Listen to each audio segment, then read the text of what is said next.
So yesterday we started asset accounting. Today let us, good evening, Abbas.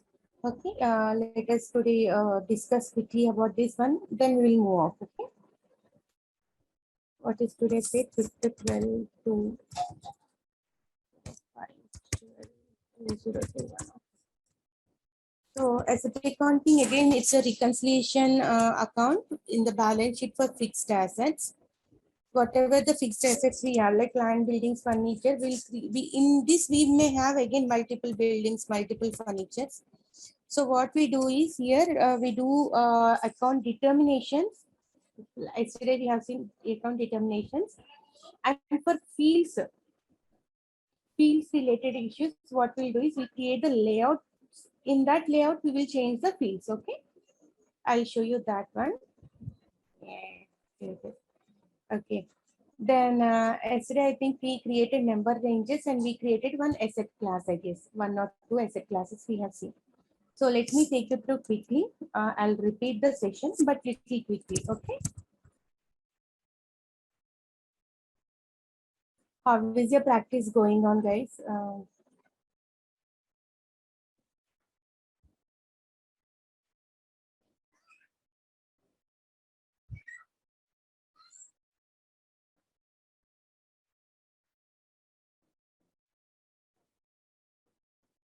Which server did I?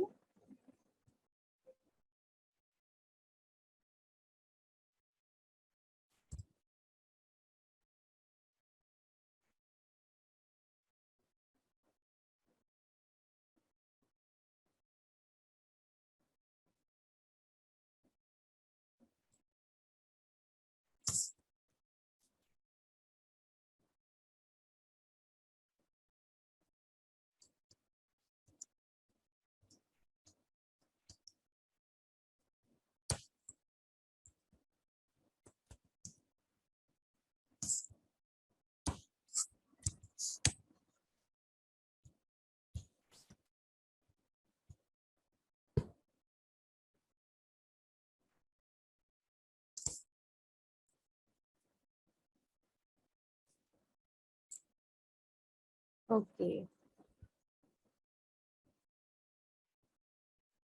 No issues. Find out. If not, let me know. We'll discuss. Okay.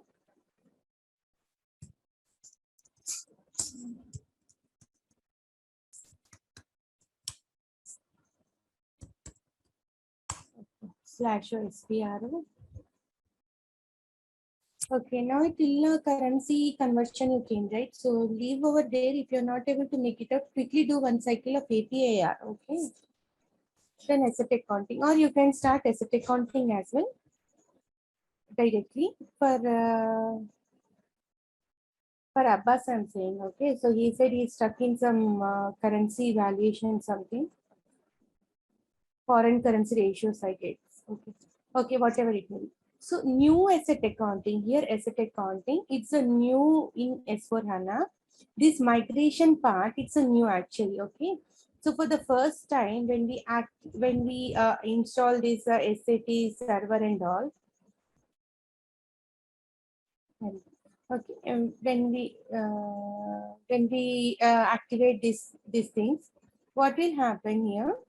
At the first time business scope, we will do asset accounting also active here. Okay, where we can do active here, new GL asset accounting, migration, active asset accounting new. We will do active here. Okay. So this step we need to remember when we do as a consultant role in preparation active. This is the first step we'll be doing. Here it's already active. So leave it. Next step what we'll be doing is here we'll be doing organizational structure. Here copy reference chart of depreciation areas. Yesterday, as I have shown you, we will not have direct T codes besides our additional info.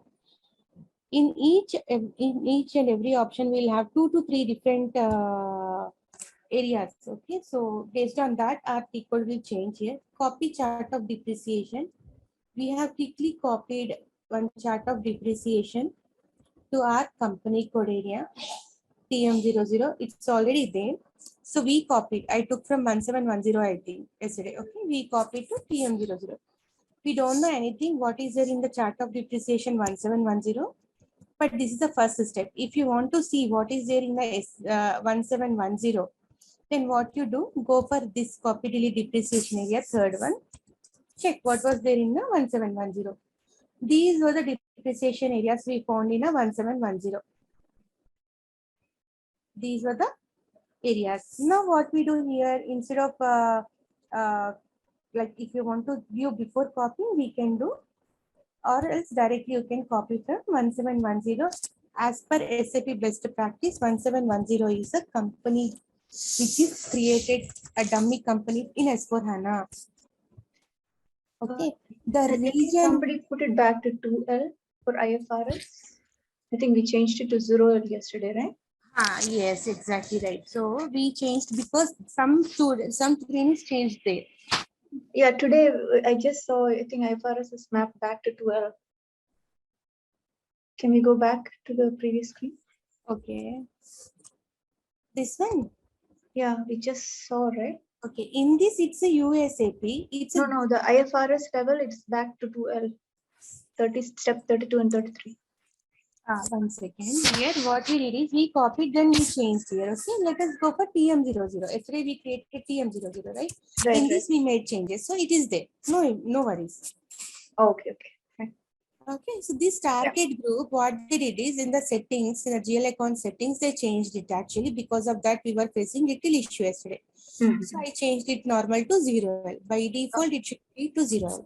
Okay, thanks. Okay, then what we did, we copied, then we changed the description here, simple. I removed 1710 and I changed to TM00. Okay, now what we did in once we go to like copying from 1710 to TM00, I removed all the unnecessary depreciation areas. I selected and I deleted all the depreciations area and I kept only one depreciation area here. Okay, so when you double click on this, it's defined like book depreciation, IFRS, 0L ledger, post in real time, positive, all the values and all it will show us. Okay, so this is a depreciation area. We can have multiple depreciation areas, but only one chart of depreciation mark. That is thumb rule again. Okay, one chart of depreciation we can maintain for one company code. Okay, next step we assign simply our what you will say, this chart of depreciation to TM00 company code. Okay, or we can assign 1710 also, no need to copy paste options. Okay, this is by default one, we can assign, no worries. But here it's not, in a real time we will not go for best practice company code. We cannot pull and do, because if someone is changing over in 1710, it will reflect for all all our company codes. Okay, we'll copy. Next, we have done here few steps. Asset classes, we have determined account determinations. Actually it's a two fields. Okay, two fields. So we have determined with the TM00 with the help of, I created three determinations: building, land, plant and machinery. Okay, then next we created layout rules. Okay, screen layout rules. In this we created TM land. It's 4 digits, it's accepting. Okay, it's 4 digit, it will accept.